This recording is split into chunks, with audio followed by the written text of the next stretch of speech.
नमस्कार साथियों, स्वागत है आप सभी का अंकित इंस्पायर्स इंडिया पर। मैं हूं अंकित अवस्थी। साथियों, हाल ही में बांग्लादेश ने कुछ अपनी महत्वाकांक्षाएं पब्लिकली व्यक्त की हैं और उन महत्वाकांक्षाओं में वो अपने साथ पाकिस्तान को लिए आगे बढ़ रहा है। पाकिस्तान के टूटने से कभी बना बांग्लादेश, जो अपने आप में पाकिस्तान से नफरत रखता था, लेकिन अब वो नफरत अपनी पुरानी भारत के साथ रखने शुरू किया है और पाकिस्तान को अपना बना लिया है। उसे वापस से पाकिस्तान में अपना प्रेमी नजर आने लगा है और पाकिस्तान के साथ मिलकर अपनी पुरानी महत्वाकांक्षाओं को, अब ये पुरानी पुरानी मैं बार बार क्यों बोल रहा हूं, आपको ये तो ज्ञात होगा ही कि भारत के विभाजन से पाकिस्तान निकला था, भारत से पाकिस्तान निकला था। 1971 में पाकिस्तान से बांग्लादेश निकला था। पूर्वी पाकिस्तान और पश्चिमी पाकिस्तान ओरिजिनली हुआ करते थे 1947 के बाद, लेकिन 1971 में पूर्वी पाकिस्तान बांग्लादेश बन गया था और पूर्वी पाकिस्तान को बांग्लादेश बनाने में भारत की महती भूमिका थी, क्योंकि भारत की तरफ से बंगालियों पर हो रहे अत्याचारों को सपोर्ट किया गया था, यह कहते हुए कि आपके साथ पाकिस्तानी जो मुसलमान हैं वो बंगाली मुसलमानों को दोयम दर्जे का मानते हैं, आपको बराबर दर्जा नहीं देते। ऐसे में अगर आपके साथ किसी प्रकार का भेद हो रहा है तो आप अपने लिए लड़ाई लड़ें। हमने एक तरह से इन्हें मदद करी। क्या मदद करी? साइकोलॉजिकल मदद करी। जबकि वास्तविकता में ना तो पूर्वी पाकिस्तान ना ही पश्चिमी पाकिस्तान कभी भारत को पसंद करते थे, क्योंकि जब देश के विभाजन में ये दोनों ही क्षेत्र निकलकर पाकिस्तान बने थे तो भारत से तो ओरिजिनली इनको बहुत ज्यादा नफरत थी। लेकिन हाँ, बाद में जो पूर्वी पाकिस्तान पाकिस्तानियों की प्रताड़ना से पीड़ित होकर, पश्चिमी पाकिस्तानियों की प्रताड़ना से पीड़ित होकर के बांग्लादेश बनाया, तो भारत ने उसको सपोर्ट किया था। और वही सपोर्ट था जो आज तक बांग्लादेश और भारत के बीच में बढ़िया बॉन्डिंग लेकर आ रहा था। लेकिन जब से शेख हसीना बांग्लादेश से निकली हैं, तब से जो यहां पर आए हुए ये मोहम्मद यूनुस हैं, जो अपनी तरफ से चीफ एडवाइजर की पद को पकड़कर ऐसे बैठे हैं जैसे राष्ट्राध्यक्ष हों, ये पाकिस्तान के साथ बांग्लादेश के पुराने रिश्तों को बहाल करने में लगे हैं। यानी एक तरह से वो हरकतें हो रही हैं कि पाकिस्तान और बांग्लादेश कभी अलग थे ही नहीं। इतनी ज्यादा एकता इन दोनों में एक दूसरे के साथ देखने को मिल रही है। अब सवाल बनता है, ऐसा कैसे? तो इसके पीछे का तो सबसे बड़ा कारण भी है कि शेख हसीना के जो फादर थे, मुजीबुर रहमान, उन्हीं ने ही पूर्वी पाकिस्तान को बांग्लादेश बनवाया था। अब चूंकि इन्होंने पूरी तरह से बांग्लादेशियों में शेख हसीना के खिलाफ और इनके पिता के खिलाफ नफरत का माहौल भर दिया है, तो जो कारक थे बांग्लादेश को अलग करने के, या कहिए पूर्वी पाकिस्तान को बांग्लादेश बनाने के, वो सभी फैक्टर्स अब नेगेटिव साउंड होते हैं, या समझिए कि ये इस तरह से साउंड होते हैं कि इनकी नजर में बांग्लादेश बनाना ही एक तरह की गलती था। अर्थात बांग्लादेशियों के लिए तो ये व्यक्ति उस देश को ही मिटा देगा कुछ दिनों में, जिस तरह की हरकतें चल रही हैं। खैर, अभी हम इतनी बातें कर क्यों रहे हैं? असल मायने में इस समय पाकिस्तान में बांग्लादेश में पाकिस्तान के एक 4 स्टार जनरल यात्रा पर हैं। ये हैं वो सेना के जनरल। अब आप पूछेंगे ऐसा तो कोई ना कोई तो आता ही रहेगा, इसको कवर करने की क्या जरूरत है? ये जो व्यक्ति इस समय यात्रा पर है ना, ये आसिम मुनीर की जगह लेगा।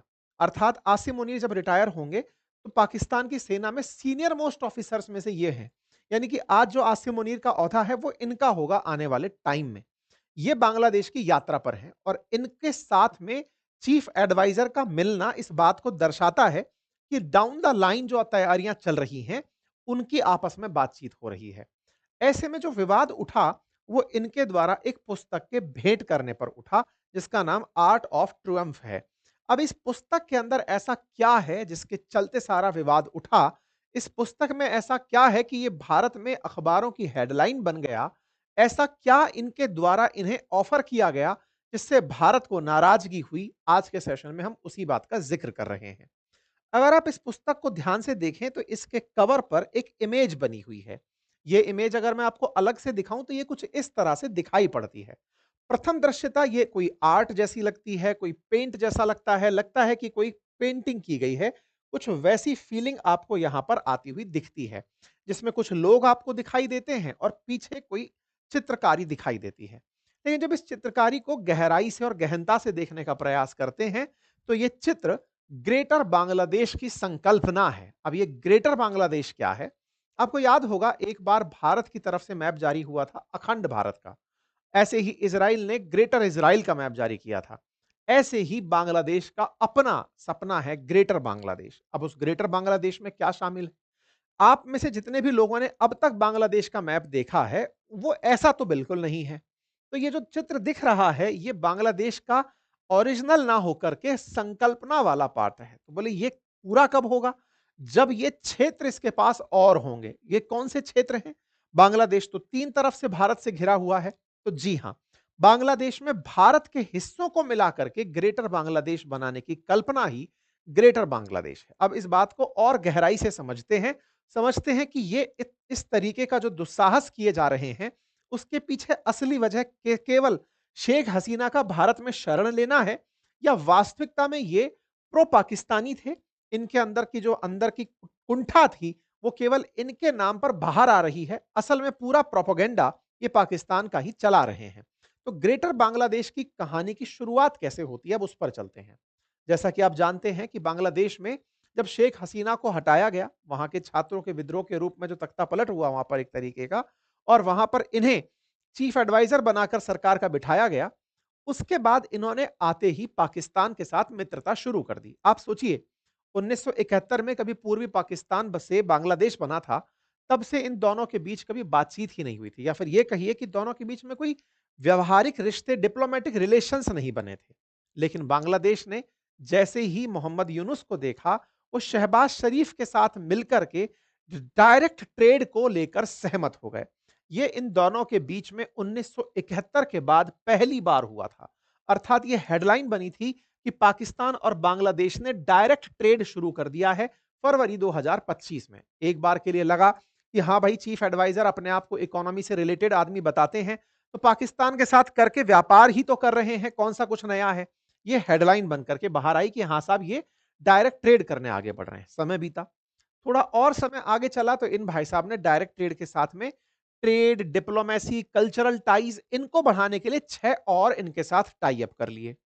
इतना ही नहीं, पाकिस्तान के साथ जो चीन का बॉन्ड है, उससे प्रभावित होते हुए इन्होंने चाइना की यात्रा की और शी जिनपिंग से जाकर कहा कि आप नॉर्थ ईस्ट भारत में जो जाना चाहते हैं, तो आपको बांग्लादेश से होकर हम रास्ता देंगे। यानी कि बांग्लादेश ही नॉर्थ ईस्ट भारत का द्वार है, ऐसा कहकर के ये अपने आप को चीन के सामने प्रेजेंट कर आए। अर्थात हमने ये बात आपके लिए सेशन में रखी थी आज से 6 महीने पहले, जिसमें हमने आपको बताया था कि पूर्वोत्तर भारत पहुंचने के लिए चाइना से इन्होंने कहा कि अगर आप नॉर्थ ईस्ट भारत पहुंचना चाहते हैं, हमारा मैप यूज करिए और उसमें से होकर के आप वहां पहुंच जाइए। इस बात पर हमने आपके सामने चर्चाएं भी रखी थी। वो चर्चाएं एक बार के लिए भारत की प्रतिक्रिया के बाद दब गई, लेकिन ये चर्चाएं फिर से रीसरफेस हो गई जब यहां पर समीर नाम के ये जो इनके सेना के जनरल हैं, वो यहां पर पहुंचे हैं शहीर नाम से। ये जो शहीर शहशाद मिर्जा नाम से सेना के जनरल हैं, वो अपनी 2 दिवसीय यात्रा पर बांग्लादेश आए हुए हैं। लेकिन बांग्लादेश आने से पहले ये मालदीव्स की यात्रा पर गए थे। अब इंटरेस्टिंग बात समझिए, आपने कुछ समय पहले मालदीव्स को भारत विरोधी बयानों के लिए देखा था। यहां के अंदर बैठे हुए राष्ट्रपति जो मोहम्मद मुइज्जू हैं, वो भारत के खिलाफ अनर्गल बयानबाजी कर रहे थे, हालांकि फिलहाल शांत हैं। ये जाकर के पहले उनसे मुलाकात करते हैं। तस्वीरें आती हैं कि पाकिस्तान और मालदीव्स ने एक दूसरे के साथ सैन्य कॉपरेशन बढ़ाने के लिए बातचीत की है। आज से 2 दिन पहले की ये बातचीत है। इनसे मुलाकात करने के बाद ये सेना के अध्यक्ष जो हैं, ये बांग्लादेश की यात्रा पर निकलते हैं। 27 तारीख को ये खबर आती है और आकर के ये मोहम्मद यूनुस से मुलाकात करते हैं। अपने साथ में और भी सेना के अधिकारियों को ये साथ लाते हैं। एक तस्वीर आती है जिससे पता चलता है कि यहां पर कुछ तो करने आए हैं। मोहम्मद यूनुस के साथ जो बात होती है, चीफ एडवाइजर ऑफ गवर्नमेंट के नाम पर यूनुस साहब जो बातें लिखते हैं, उनमें कई तरह की बातें हैं, लेकिन उसमें एक भारत विरोधी बात भी थी। और वो क्या थी? ये अपनी तरफ से बोलते हैं कि हम एक दूसरे की मदद करेंगे, कॉपरेशन करेंगे, कई सेक्टर्स के अंदर सब कुछ सही है। लेकिन यहां पर एक लाइन मेंशन होती है कि हम लोग दोनों तरफ से मिलकर के टेंशंस को खत्म करेंगे, मिडिल ईस्ट और यूरोप के साथ जो चल रही हैं। साथ ही साथ में growing challenge of misinformation and the misuse of social media by non state actor to undermine peace and stability across various regions. इसका क्या लॉजिक है? इनका यह मानना है कि भारत से पाकिस्तान और बांग्लादेश में बहुत सारी फेक खबरें फैलाई जाती हैं। इनका यह मानना है कि बांग्लादेश के खिलाफ और यूनुस के खिलाफ जितना भी प्रचार प्रसार है, यूनुस वैसे तो बहुत अच्छे हैं, भारत ने उनके खिलाफ माहौल बना रखा है। इसी बात को लेकर के ये बात लिखते हैं कि फेक न्यूज एंड डिसइंफॉर्मेशन है फ्लडेड सोशल मीडिया।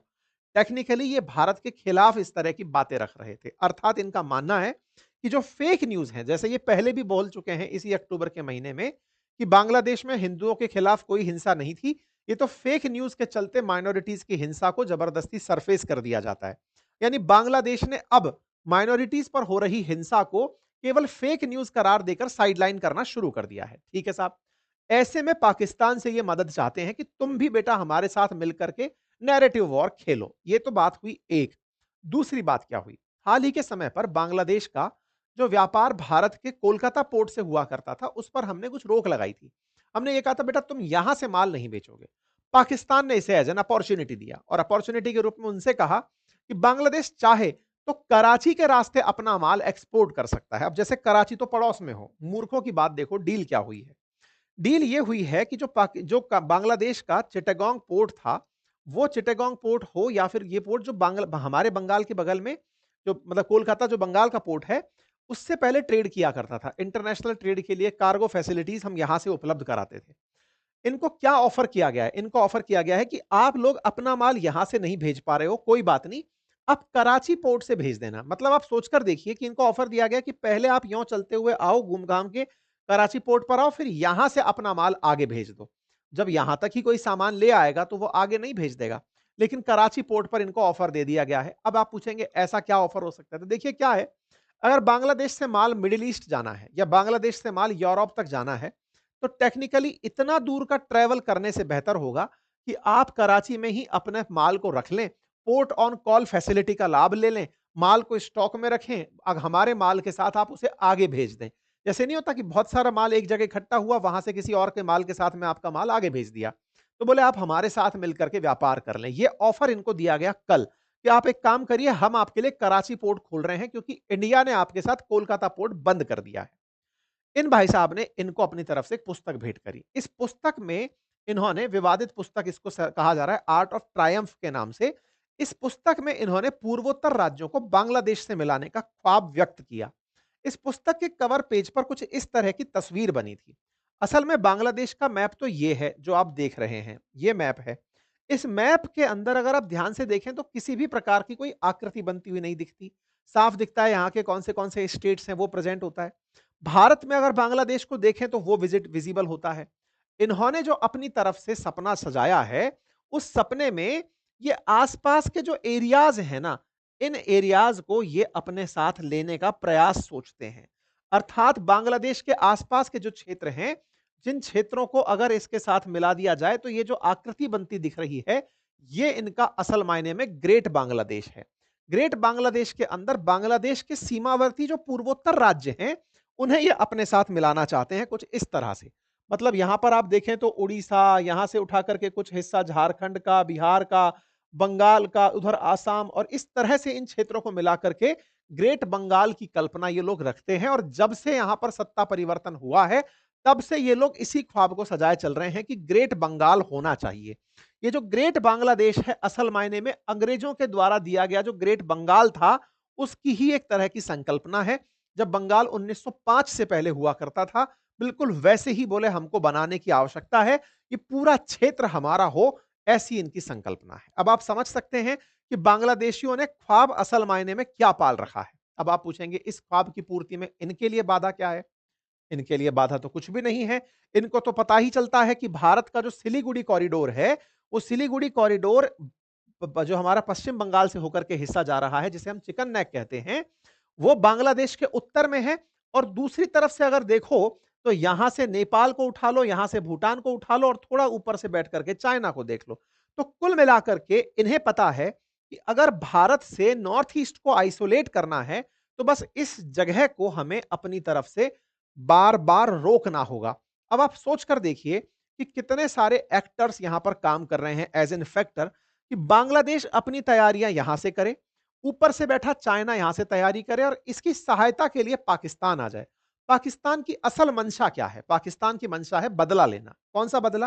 कि भाई तुम लोगों ने हमसे पूर्वी पाकिस्तान को अलग करा के बांग्लादेश बना दिया। तो इनकी मंशा यह है कि बस अगर हमने ये टुकड़ा तोड़ दिया, तो तुमसे पूरी तरह से पूर्वोत्तर अलग हो जाएगा, नॉर्थ ईस्ट अलग हो जाएगा। और नॉर्थ ईस्ट अलग होते ही भारत के दो टुकड़े कर दिए, ये बात पाकिस्तान कहने लगेगा। यही कारण है कि पाकिस्तान बांग्लादेश और चाइना को आपस में बातचीत करने के लिए मिला रहा है। पाकिस्तान ही बांग्लादेश से ये लाइन बुलवा रहा है कि पूर्वोत्तर जाने के लिए हम आपको रास्ता देंगे। इससे आप इस बात का अंदाजा लगा सकते हैं। अर्थात सिलीगुड़ी कॉरिडोर को चाइना वालों को दिखाने वाला या पाकिस्तान की मदद से तुड़वाने का सपना देखने वाला बांग्लादेश है और वो इसे करने के लिए ग्रेटर बांग्लादेश का मदद देखता है। अच्छा, ये बात केवल मेरे बयानों के माध्यम से समझ रहे हैं या वास्तविकता में ऐसा ये लोग सोचते भी हैं? तो देखिए, बांग्लादेश के अंदर पहले यूनुस के जो करीबी थे, उन्होंने भी ये बात बोली थी कि भारत अगर पाकिस्तान पर हमला करता है, तो बांग्लादेश को नॉर्थ ईस्ट पर कब्जे कर लेने चाहिए। अर्थात इन लोगों के यहां पर जो पार्टी के प्रवक्ता कहिए या इनके सहयोगी कहिए, उन लोगों की ऐसी मंशा है। यही कारण है कि जब इन्होंने ये मैप दिखाया, तो भारत की तरफ से तीव्र प्रतिक्रियाएं चारों तरफ से आने लगी। चाहे सोशल मीडिया हो, हर तरफ से लोग इस बात पर सवाल करने लगे कि भाई साहब, ये शायद लोग एक दूसरे के साथ अपनी हार को साझा ही कर रहे होंगे। दोनों जोकर मिलकर के कुछ ऐसा ख्वाब देख रहे हैं जो पूरा नहीं हो सकता। लेकिन देखिए, दो देशों के बीच में जो चर्चाएं हैं, हमें उसके लिए सजग रहने की आवश्यकता है।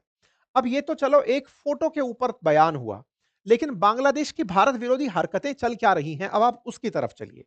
एक और हरकत मैं आपको बताता हूं। देखिए, इस पुस्तक में क्या है, पहले तो मैं वो बताता हूं। देखो, शेख हसीना बांग्लादेश से जब निकली थी, तो निकलने से पहले कुछ घटनाएं हुई थी, जिसमें छात्रों का प्रोटेस्ट हुआ था।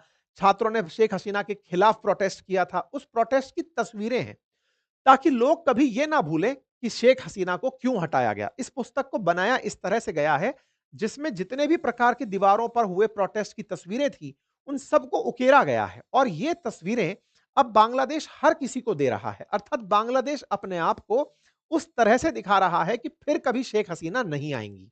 ये हर जगह जिससे भी मिल रहे हैं, उसको ये पुस्तक दे रहे हैं।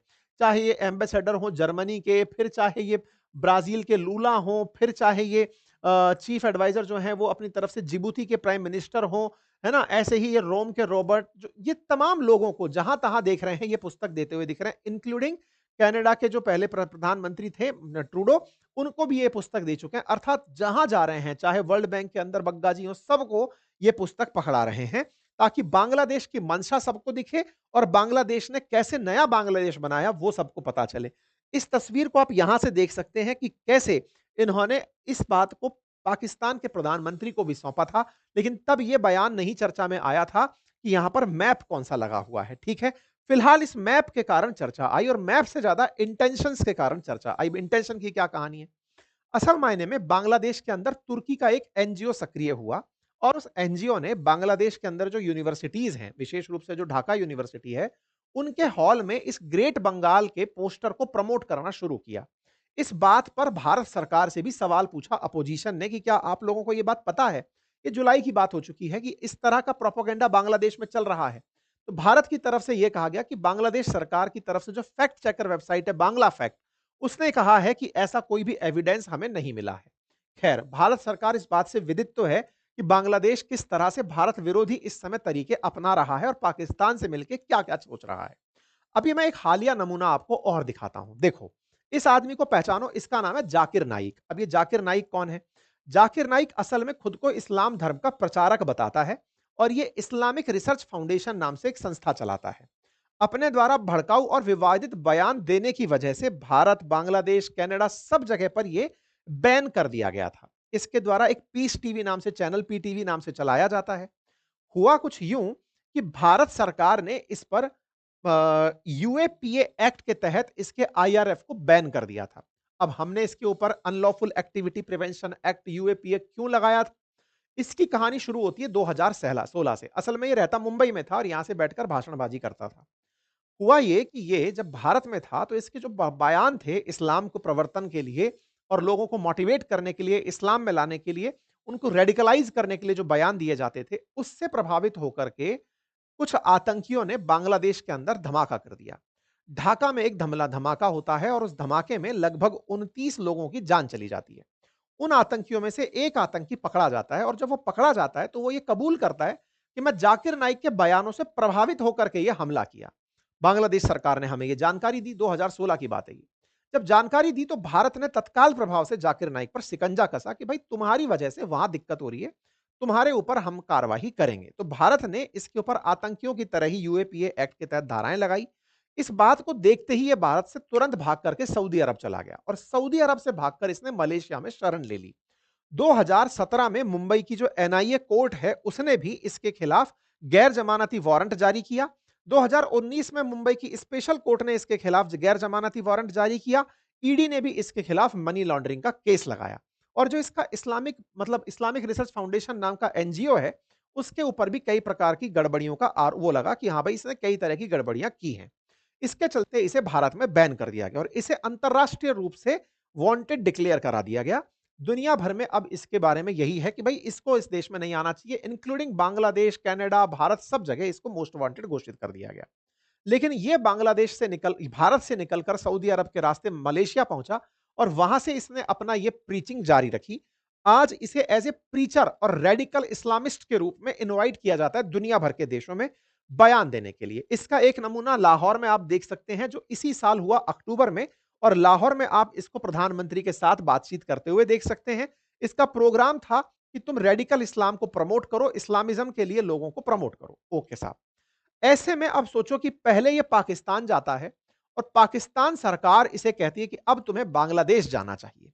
अब समझिए, देखिए, हमला बांग्लादेश में हुआ था 2016 में। बांग्लादेश के कहने पर भारत ने इसको बैन किया था, लेकिन आज वो खुद बांग्लादेश इसे अपने यहां बुला रहा है। क्यों? क्योंकि पाकिस्तान ने जाकिर नाइक का शो करा लिया। तो अब इसे पाकिस्तान के कहने पर बांग्लादेश भेजा जा रहा है। अब ये बांग्लादेश आएगा और ये 9 साल बाद, 2016 के बाद 2025 में ये 1 महीने के लिए अपने शो करने बांग्लादेश में आ रहा है। जाकिर नाइक इसे बुला रहे हैं। आप सोचकर देखिए, इतने साल से बैन चल रहा व्यक्ति अब बांग्लादेश में फिर से आ रहा है और यहां पर आकर के इसे रेड कारपेट वेलकम मिलेगा और ये ढाका के अंदर 9 साल बाद लौट करके अब अपनी प्रीचिंग्स देगा। तो आप सोचकर देखिए, जिसके चलते हमने बैन किया था, अब वहां बैठ करके ये भारत विरोधी बयान देगा। और इस तरह के जो बयान होंगे, ये पाकिस्तान और बांग्लादेश की शह पर भारत के खिलाफ लोगों को भड़काने के लिए होंगे, इस्लाम के नाम पर लोगों को भड़काने के लिए होंगे। और उनमें से कई इसके बयान ऐसे होंगे जो भारत के साथ जो सीमा लगी हुई है बांग्लादेश की, उन जगहों पर किए जाएंगे। इतना ही नहीं, इसके साथ साथ ये महाशय और एक काम कर रहे हैं, और वो क्या है? सोचकर देखिए कि पीस टीवी बांग्लादेश में बैन थी, अब वो काम वो फिर से ओपन होगा और वो चलने लगेगी। ऐसे ही यूनाइटेड नेशंस के अंदर एक डेजिग्नेटेड आतंकी है हाफिज सईद, भारत के अंदर मोस्ट वांटेड है। उसका एक सहयोगी है और उसका सहयोगी का नाम है इब्तिसाम इलाही जहीर, नाम से एक सहयोगी है। बांग्लादेश ने हाल ही में उसका भी वार्म वेलकम हुआ है। अब आप पूछेंगे, जाकिर नाइक वो इसका हाफिज सईद का सहयोगी है, इससे क्या लेना देना? बोले भाई साहब, ये जो व्यक्ति है, इसका भी काम जाकिर नाइक की तरह लोगों को भड़काऊ बयान देना है। ये जो आपको इब्तिसाम जहीर नाम का व्यक्ति दिख रहा है, ये आपको जाकिर नाइक के साथ भी दिखता है, तो आपको मक्की के साथ भी दिखता है। अब ये मक्की कौन है? मक्की जो 26/11 का मुंबई हमला हुआ था, उसका गुनहगार था। यानी कि ये आतंकियों के सरगना हैं, जो लोगों को प्रीच करके लोगों को भड़काते हैं, उन्हें आतंकवादी बनने के लिए प्रमोट करते हैं और रेडिकल इस्लाम के नाम पर दुनिया के देशों में अशांति फैलाने को प्रेरित करते हैं। इन दिनों चाहे सेना अध्यक्ष आ रहे हों, या फिर जाकिर नाइक आ रहे हों, या मक्की का करीबी ये जहीर आ रहा हो, ये सभी बांग्लादेश में आकर के वो सारे काम कर रहे हैं। एक तरफ बॉर्डर के एरियाज में भारत के खिलाफ जहर को पसारा जाएगा, वहीं दूसरी तरफ सेना के माध्यम से इनका जो ग्रेटर बंगाल का सपना, बांग्लादेश का जो सपना है, उसको देखने का प्रयास कराया जाएगा। तो अब विचार करके देखिए कि इस समय पाकिस्तान किस तरह से भारत के खिलाफ बांग्लादेश को यूज कर रहा है। ये जो व्यक्ति सीधा सा दिख रहा है, दुनिया के सामने चीफ एडवाइजर बनकर के समझदारी का जो रोल प्ले करने का प्रयास कर रहा है, इसके इरादे असल मायने में नेक नहीं है। ये भारत के लिए बहुत ही चिंता की बात है और भारत सरकार को इस पर गंभीरता से चिंतन करना चाहिए। ये थी मेरी तरफ से। आप लोग इस विचार पर क्या सोचते हैं? अपनी राय जरूर कमेंट बॉक्स में रखें। चैनल पर नए हैं तो सब्सक्राइब कर लीजिए। और हाँ, हमारे एप्लीकेशंस अपनी पाठशाला और बातें बाजार की, वहां पर कोर्सेज उपलब्ध हैं। अगर आप स्टॉक मार्केट में ट्रेड करना चाहते हैं या म्यूचुअल फंड में निवेश करना चाहते हैं, तो हमारे कोर्सेज को जाकर चेक कर सकते हैं। बहुत बहुत धन्यवाद।